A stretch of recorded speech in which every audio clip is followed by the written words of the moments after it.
Hey there friends, welcome back to another Legally Armed America video. I'm of course Paul Glasgow here, the one and only truth pimp, dealing you a vulgar display of logic and reason on a daily basis. Today's video is going to be a little bit different. You guys know that when this channel started many years ago, over 10 years ago, it started, we were testing firearms, we were abusing firearms, we were testing ammo, seeing what worked, trying different techniques, draw techniques, trying to get on target fast. Well, YouTube doesn't like our content. They like our money, but they don't like our content. So rather than get rid of us completely, they squash our reach a little bit so that we don't benefit from our videos. So what happened is when we put out gun-related videos that's directly gun-related, whether it's a review or something that's showing the components of a firearm, that video gets squashed. Not many people see it is what ends up happening.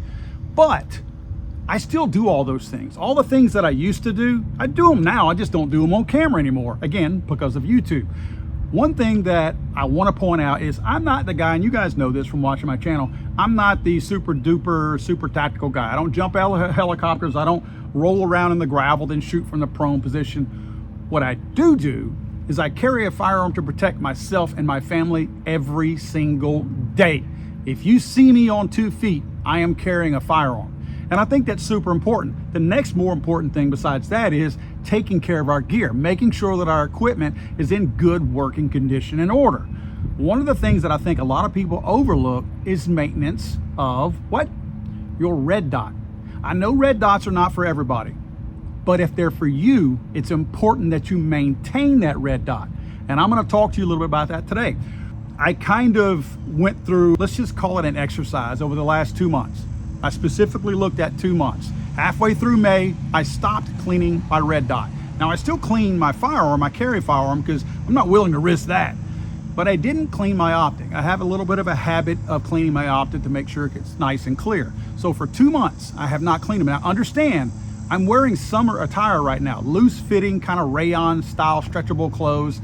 Not wearing your standard summer clothes. Summer clothes are multiple layers, cotton, wool, things like that. They're tucked in. So it's maintaining and retaining all of that lint and stuff, dust even, from inside your clothes. And it's all being deposited on your firearm and of course your optic.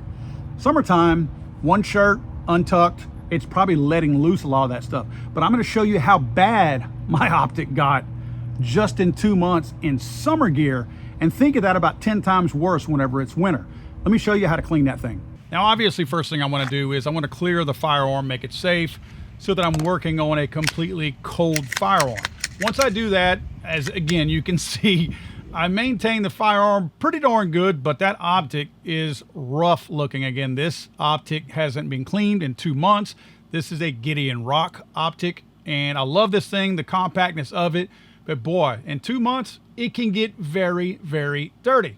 The cleaning items that I'm using today are pretty basic. It's pretty much an eyeglass cleaning kit. This top thing that I have extends a brush out from it, and this is a better way to get some of the debris off of the lens instead of smearing it into the lens and risking scratching it. And of course, those lens wipes down below, those are good to come in and clean after the fact. Now, I do have a microfiber towel that's off screen that you don't see, but that's my final touch, if you will, and you'll see that here in a second. Every one of these items that you see, you can get them off of Amazon. This is a simple glass cleaning brush that you would knock debris off. I find it useful with my own glasses. When I'm working construction, I can just knock dust and things like that off without risking grinding concrete or something strong into the actual lens itself. But as you can see, it's a very, very soft brush that will extend out of the little black thing that holds it, and you just basically go to town on this thing. Every crack, every crevice, everything that I have inside there, it's gentle, but at the same time, it is knocking that stuff off of the lens, anything that's really stuck on there. And obviously, I'm gonna hit both sides pretty darn good, and you can see it knocking a bunch of the lint off. Now, most of this is gonna be lint because this has been inside my shirt with the shirt down. So it's not gonna be something that you would experience, say, on a construction zone or something like that. This is all gonna be lint and any kind of dust. So you can see it's still got a lot of dust in there, but a lot of that is loose dust. I'll blow that off here in a second, but this is also where that lens wipe comes in really handy whenever you pull one out. Now, only one of these lens wipes is usually necessary. You're gonna get a whole lot clean with using both sides of this. And this thing has alcohol on it also, so it's going to dry out pretty good too. So I like to do my best to try to get in those little cracks, especially in the corners and places like that. I'll usually roll the lens wipe up too, and it'll allow me to put a little bit more force in those corners, because those corners are a little bit hard to get to. Your finger's not going to get in there. So by rolling it up and giving a little bit more pliability, or less pliability I should say, you're able to push in those corners and get that stuff out of there. Now, as you can see, after a nice little quick hit with that microfiber there, it still looks a little dusty in some areas, but it's a heck of a lot cleaner. I mean, you can see compared to what it was before, this thing is quite a bit clearer now, and I feel a whole lot more confident that if I have to use this thing now, at least I'm going to be able to see through the glass instead of it blinding me. Now, this is something that I recommend you do when you service your firearms. So I like to service my handguns, my carry firearms, about once a month. Usually I feel like I've even taken them out and shot them after once a month just to make sure that they still fire properly, and they do. So I usually hit my optic at the same time. Talking about a couple of cents here. I mean, once you pay for that brush, those little lens cleaners don't cost much of anything. So very inexpensive to keep that thing clean. So after that, I'm good to go. So there you have it, guys.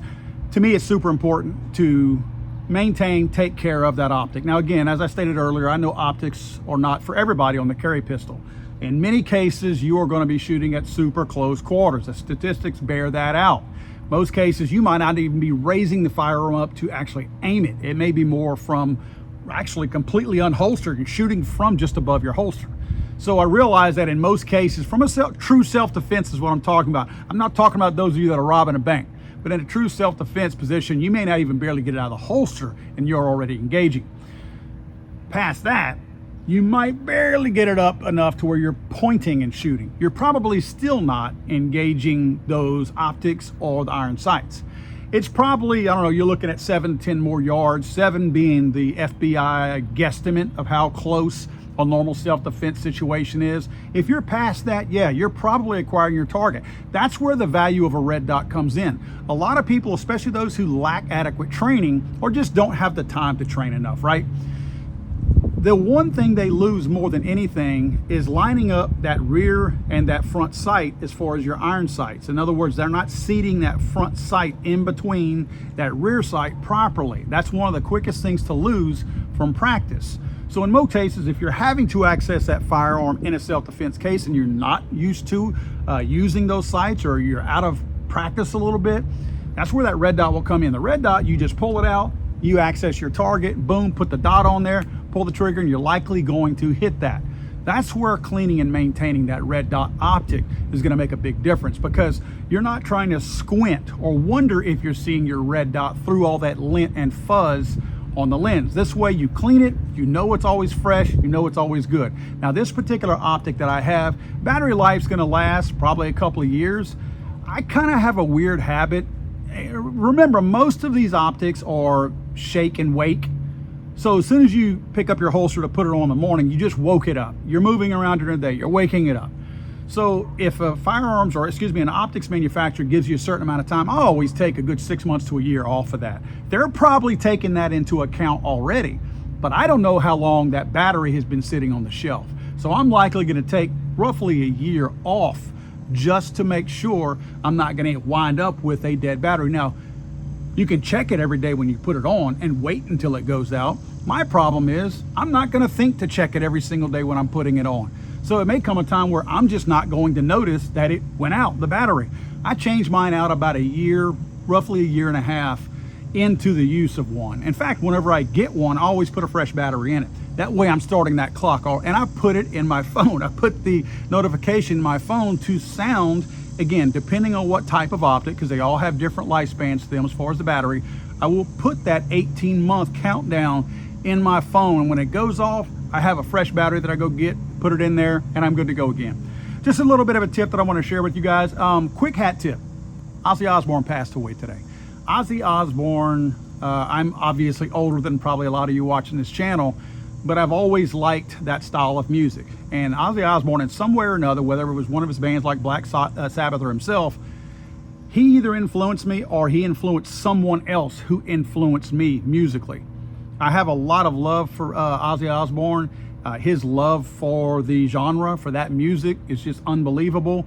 And it makes my heart feel good knowing that he had a chance 2 weeks ago to have that massive concert over in England where all of these super duper powerhouse rock stars could join him on stage and pay their respects to him. That had to have made his heart feel good, and I think complete the circle for him so that he could pass on and move on and get reunited with Randy Rhoads. Thanks, guys.